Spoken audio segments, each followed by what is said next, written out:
If the CIA is the creator of Bitcoin, as it has been suggested many times, then doesn't it mean that the US government ultimately controls the Satoshi wallet and reportedly 1 million Bitcoin that it holds?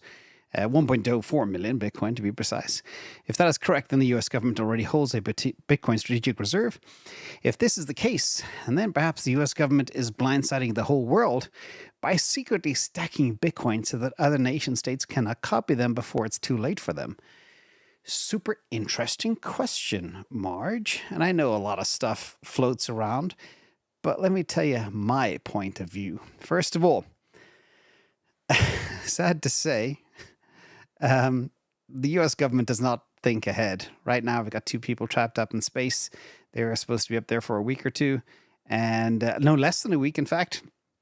Now it looks like Boeing and the money that NASA have spent with Boeing, all your tax dollars, their ship doesn't work. Now, if they would swallow their pride and knock on Elon's door, hey, SpaceX, can you help our 2 souls here lost in space, literally?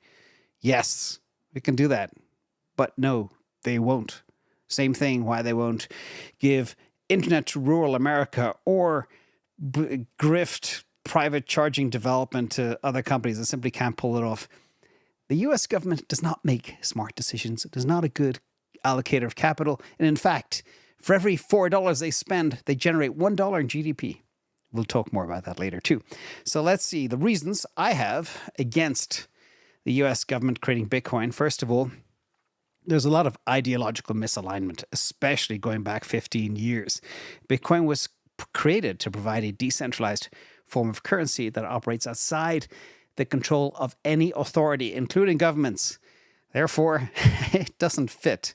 The US government relies on centralized financial systems and regulatory oversight and would have little incentive to create a system that undermines its own control over the money printer. Second, lack of evidence. While there is no concrete evidence to support the claim that the CIA or any other US government created Bitcoin, some conspiracy theories suggest its possibility, but these remain speculative and unsubstantiated. Also, we'll dig into some of the key players in a minute, but the true identity of Bitcoin's creator Satoshi Nakamoto remains unknown, and there is no verifiable link to any government agency. Also, technical and community origins. Bitcoin's development is rooted in the cypherpunk movement, which advocates for privacy and cryptography to achieve social and political change.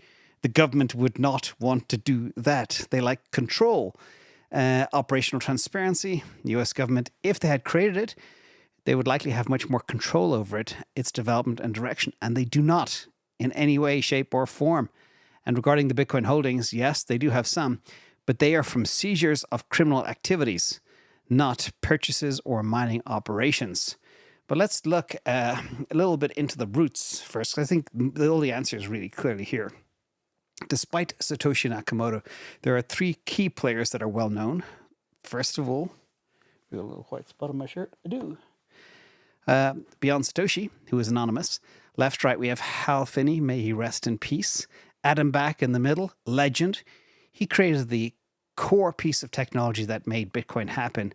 I think it's called Hashcash, which is a proof-of-work system that was initially created to combat email spam and denial of service attacks.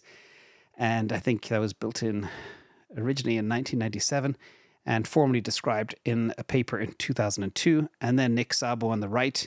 And there's many, many others as well. But none of these have any ties to any government. And it's all proven that they were instrumental in getting Bitcoin off the ground, apart from just Satoshi as well. So from that perspective, large march, no, government is not involved. Government cannot make clever decisions, cannot allocate capital, would not like things like Bitcoin because it undermines, technically, many governments and their ruthless control, especially over things like the money printer, to infinitely create dollars.